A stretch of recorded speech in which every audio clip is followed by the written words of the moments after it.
Daniel Jones. Oh, Danny Dimes. What is going on, everyone?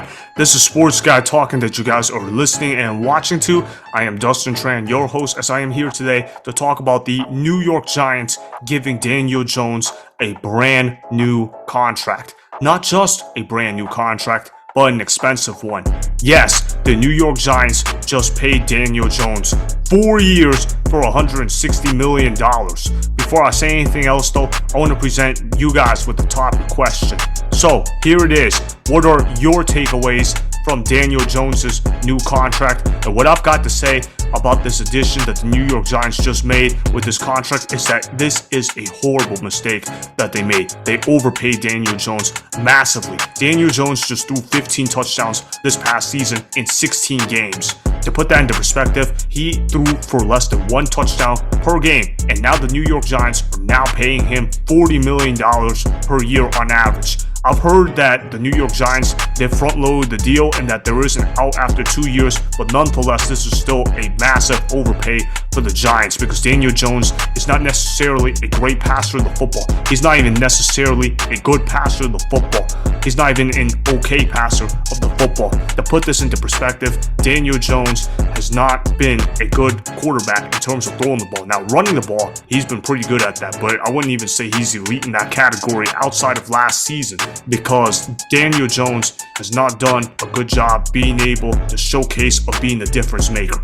Now, what we've seen from Daniel Jones is that yes, he shows a lot of heart. He shows that he has the ability to be an athletic runner and that he can occasionally make a good throw here and there. However, Daniel Jones is not a consistent passer of the football. When you look at Daniel Jones, you're thinking, okay, he's more of a game manager where if you put the right players around him, you put the right scheme around him, you call the right play for Daniel Jones, you're thinking he can get this done and he can execute the so-called play that you're calling for him. However, if a play breaks down, if the coaching isn't there, if the defense isn't there for him, if his playmakers aren't there for him, then Daniel Jones is not going to be a difference maker. However, when you're getting paid $40 million per year, you have to be a difference maker.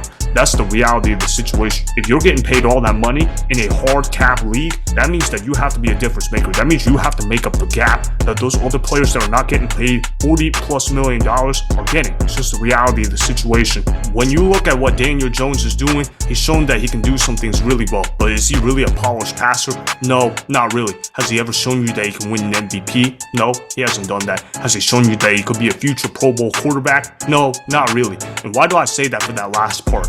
Because you look at Geno Smith, a guy that just got his brand new contract just a couple of days ago. Okay, Geno Smith got 3 years, $105 million.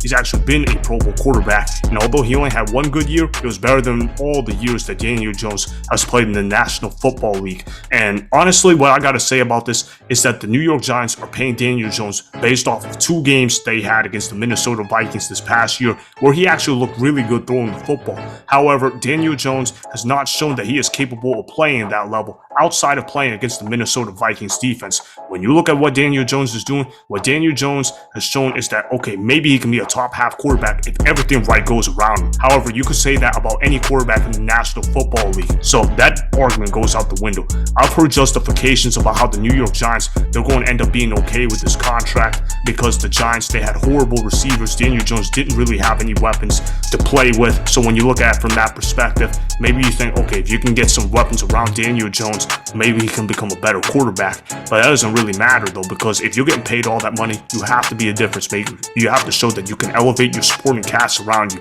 With this contract, I better expect to see Daniel Jones throw 20 or more touchdowns. And that's not even saying that's good. That's just an acceptable level. The amount of passing touchdowns that Daniel Jones had this season is really not that good at all. To put it into perspective, Jimmy Garoppolo, who missed time this year due to injury, who missed a considerable amount, by the way, threw 16 touchdowns. Jimmy G had a 16-4 TDI-INT ratio. Daniel Jones, 15-5 TDI-INT ratio. Tell me which ratio is better? Yeah, I thought so. Jimmy G's ratio was better than Daniel Jones' ratio. Okay, so when you look at it from that perspective, Daniel Jones, are we sure he's even a better quarterback than Jimmy Garoppolo? Are we even sure that's the case? And he's getting paid $40 million per year. That's a lot of money. That's a lot of money to give to one guy.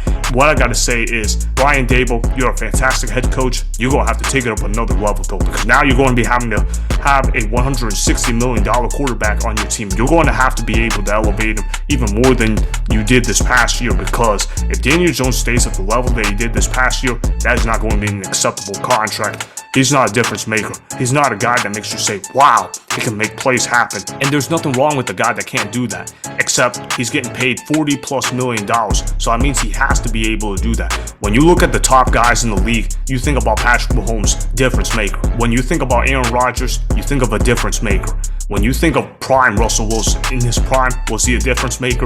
Yes. When you think about Josh Allen, you think difference maker. When you think Jalen Hurts, you think difference maker. I don't get that kind of vibe with Daniel Jones. Daniel Jones, to me, is not a difference maker. Daniel Jones is not going to be a guy that's going to save a franchise on his back. If you don't believe that Daniel Jones can do that, then you should not have paid him all this money. That's just the reality of the situation. The New York Giants have got to know that he was not even their most valuable player this past season. Their most valuable player this past season was Saquon Barkley. I understand that the running back market is messed up right now. Running backs are not getting paid, and honestly, they shouldn't under the current CBA rules. But Saquon Barkley was more valuable than Daniel Jones. Do not get it twisted. Saquon Barkley was the real MVP of the New York Giants offense, and now that he has to see his quarterback making 4 times the amount of money that he is making right now, it's not right for Saquon Barkley whatsoever. This contract is going to destroy the Giants in the long run. This is going to cripple the cap situation in the long term. I understand that they get more cap in the immediate aftermath because Daniel Jones' cap number is only $18.5 million for the 2023 season. But when you add it all up, it's not going to be a good price for the New York Giants to have. They're not going to be able to add the players around Daniel Jones to elevate him. Therefore, the New York Giants, they're going to regress to their mean with Daniel Jones at the quarterback position. And you look at the NFC East, they've got bright futures at that division. You've got Jalen Hurts. He's an excellent player. He's going to get a huge contract, and he should probably get every single penny they can get in this. And you've got the Cowboys. They still got a good team. Yeah, they have an overpaid quarterback, but hey, their overpaid quarterback actually can do some things, unlike Daniel Jones. Daniel Jones and Dak Prescott are making the same amount. Yeah, Dak Prescott is significantly better than Daniel Jones. And then you've got the Washington Commanders. Yeah, they've got Sam Howell, the quarterback, and he's a young guy, but I believe in him. He's going to be able to show up, elevate this Commanders team. The Commanders already have good defense, good receivers, good run game. They just need a quarterback that doesn't make stupid decisions in big games. As long as they got that kind of quarterback in place, they should be fine. So you look at the Eagles, you look at the Cowboys, you look at the Commanders. They're honestly positioned better at the quarterback position than the New York Giants, because seeing Daniel Jones getting paid $40 million a year to be mediocre at best, that's just not right. And I've heard some people say once Joe Burrow, Jalen Hurts, and Justin Herbert get their contract extensions, Daniel Jones is only going to be around the 10 to 12 range in terms of being the highest paid players at their position. But honestly, Daniel Jones is closer to being a bottom 12 quarterback in the National Football League rather than being a top 12 quarterback in the National Football League. The reality of the situation is Daniel Jones has now become an overpaid player, and the New York Giants, they just made a horrible mistake, and they got to be able to fix that somehow, because if they don't, this is going to ruin everything that Brian Daboll built in 1 year for the New York Giants. So that is why the Giants just made a horrible mistake with signing Daniel Jones to that massive contract. Remember, go ahead and subscribe to Sports Guy Talking, like the video, and please comment down below. If you guys do that, I may shout you guys out in my Instagram story every Monday. That'll be for the @DustinTran Instagram account. Make sure to follow me on Instagram @DustinTran and Sports Guy Talking. Also, go follow me on Twitter @DustinTran. Again, go ahead and do those things that I just told you guys to go do. Hopefully, you guys enjoyed the content that was just produced. Peace out. I hope you enjoyed that video. Want more Sports Guy Talking, the home of great sports content? Make sure you click that subscribe button to get the latest from Sports Guy Talking.